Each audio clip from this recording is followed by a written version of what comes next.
Hello, hello. Good morning, good afternoon, good evening, wherever you are. I'm kind of lost as to where I am right now because what? Because it's been a really interesting time. So, hello all. See, I haven't changed that top banner yet. I said I might last week, but I haven't done. So, I'll sit down a bit in my seat so that you're not seeing my hair disappear into the banner. First thing I'm going to do now I'm here is inhale and exhale and just breathe.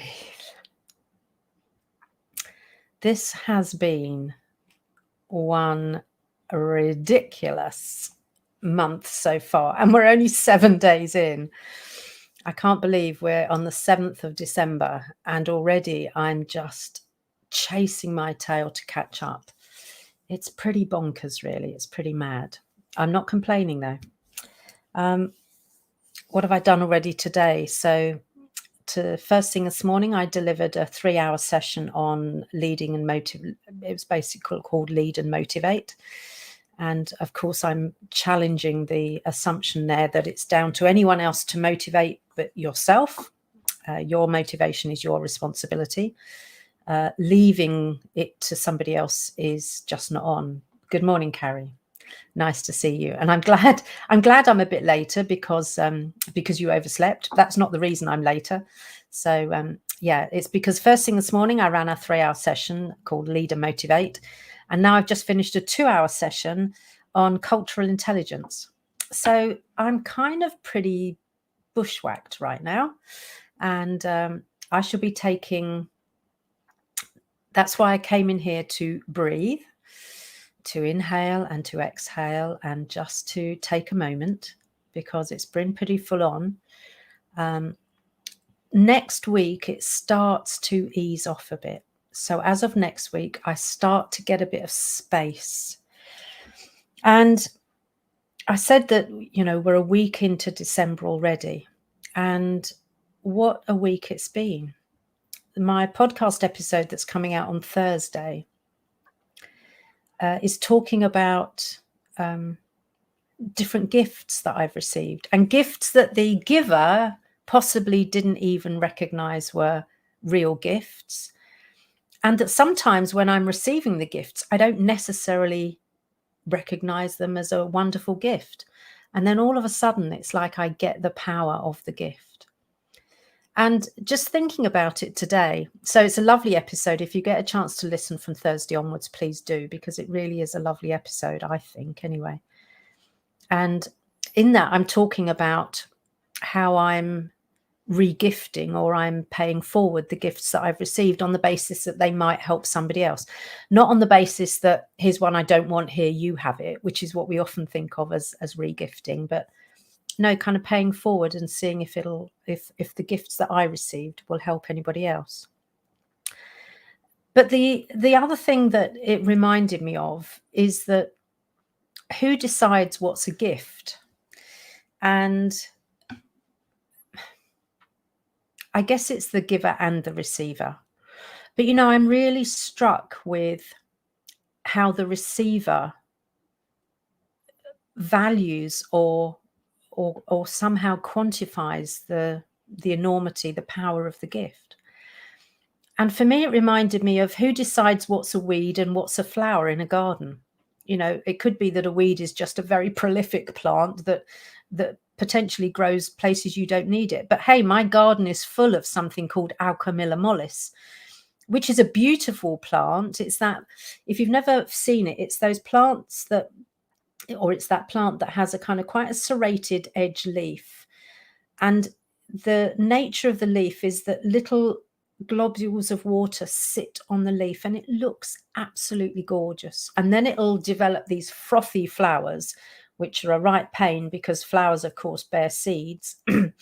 and it grows everywhere. Now, I originally bought this, so it's not classically a weed, but my goodness, it behaves like a weed. So it broadcasts itself anywhere it wants to, and I'm forever pulling it out of my garden and getting rid of it. But it just got me thinking about gifts, and in terms of who determines the gift. You know, we can spend hours, days even, thinking about what's the right gift to give someone. But I suppose in the same way that beauty is in the eye of the beholder, so the gift is in, or the enormity of the gift, the power of the gift is in the opinion of the receiver. It is interesting, isn't it? And we're in that season of gifting, so of course it's important to talk about that.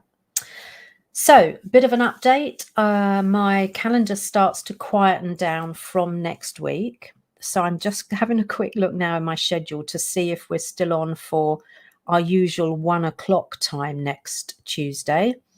And the answer is yes, we are. So I'm scheduled to pop in here live next week, which will be rather nice. As I say, I've got some space opening up now. And I've deliberately booked off a lot of time in January, from just before Christmas right the way through almost to the end of January, actually. I'll still be coming live here. But the reason I booked so much time off is because I was planning to write, I'd say my book. I'm not sure what my book is anymore. I was planning to write a book, and I'm kind of losing my way a bit with it. I've still got the time booked off, and I still do intend to do a lot of writing. Whether that ends up being blogs as opposed to a book, I don't know. But I would love to hear from you. If I were to write a book, what would you want that book to be about? I'll tell you what my original thoughts were, and you can tell me whether that's of interest or not. And it might not be of interest to you directly, but you might know people who it might be, even if not of interest to, of use to. So there are quite a few books now aimed at introverts about, you know, how to be yourself as an introvert rather than stop showing up. What I'm really interested in, and you'll know my absolute passion, is about shifting the extroversion bias. So I really wanted, and maybe I still want, so it's interesting that I've just used that in the past tense. I really want my book to be aimed at leaders and managers in organizations, helping them understand how to very simply create a workplace that levels the playing fields for introverts and extroverts.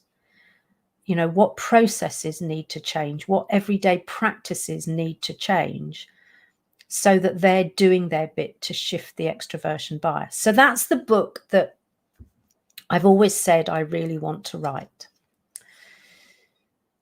And yet, you see, and yet, I don't know if I have the energy for that.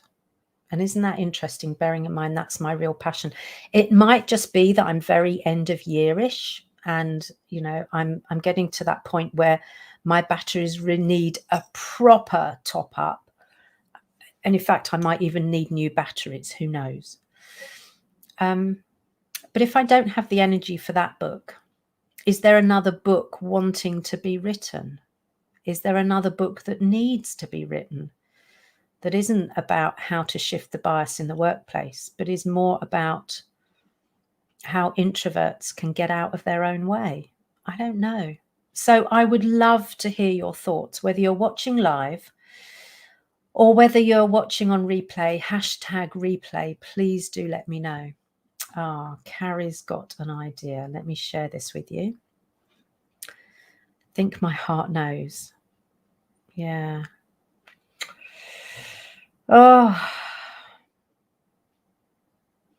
Oh, goodness, Carrie, that's almost too deep for me to read out, let alone contemplate. So I am going to save that one. So in terms of what love I'm supposed to share at this time. Oh, goodness. Goodness, I really need to give that some thought, Carrie. So thank you for popping that in there. And as I say, if you're watching, what book needs to be written? It might not even be me. So I'm also a big fan of, you know, sometimes there are ideas that come to us that we need to pass on to somebody else because they're not for us right now. There is a term for that. And my good friend Sarah Price often talks about that concept and that term. Can't remember the name, but I really, really believe in it. So sometimes things cross our paths. And you know that saying about what's meant for us won't go by us? Well, sometimes we need to let things go by us. Sometimes it's not right for us right now. So that's my dilemma. Happy for any of you to wade in with your ideas in the way that Carrie just has. Indeed, happy for you to reflect on it, as I will be doing. And let me know whether there is a book that needs writing by me in my voice. So it won't be an academic book, that's for sure.